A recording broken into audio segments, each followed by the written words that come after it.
పరమేశ్వరుడు ఎంత దయాసముద్రుడో మీకే అర్థమవుతుంది. శుద్ధ స్ఫటిక సంకాశం శితికంఠం కృపానిధిం సర్వేశ్వరం సదాశాంతం ఏకబిల్వం శివార్పణం. సర్వేశ్వరం సమస్త లోకముల సారమైనటువంటి ఓ పరమేశ్వర, సదాశాంతం ఆయన ఎలా ఉంటాడట? నిర్మలమైనటువంటి మనస్సుతో శాంత చిత్తంతో ఉంటాడట. శితికంఠం నలుపు రంగు కంఠము కలిగినటువంటి పరమేశ్వర. ఎందుకని నలుపు రంగు వచ్చింది?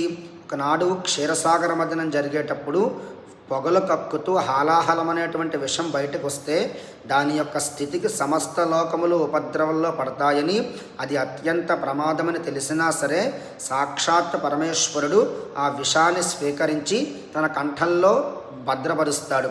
ఆ యొక్క విషము యొక్క స్థితికి ఆ కంఠమంతా కూడా నలుపు రంగులో మారుతుంది. శితికంఠం కృపానిధిం, ఈయన ఎంత దయామూర్తో మీరు చూడండి.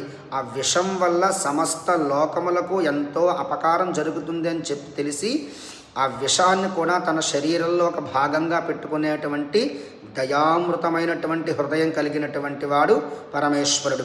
ఈయన ఎలా ఉంటాడట? శుద్ధ స్ఫటిక సంకాశం, స్వచ్ఛమైనటువంటి స్ఫటికం ఎలా మెరుస్తూ ఉంటుందో శ్వేతవర్ణము తెల్లని శరీర ఛాయ కలిగి ఆయన ఎప్పుడూ కూడా సమస్త లోకాలని కూడా అమృత నేత్రములతో అనుగ్రహిస్తూ ఉంటారట. ఏకబిల్వం శివార్పణం.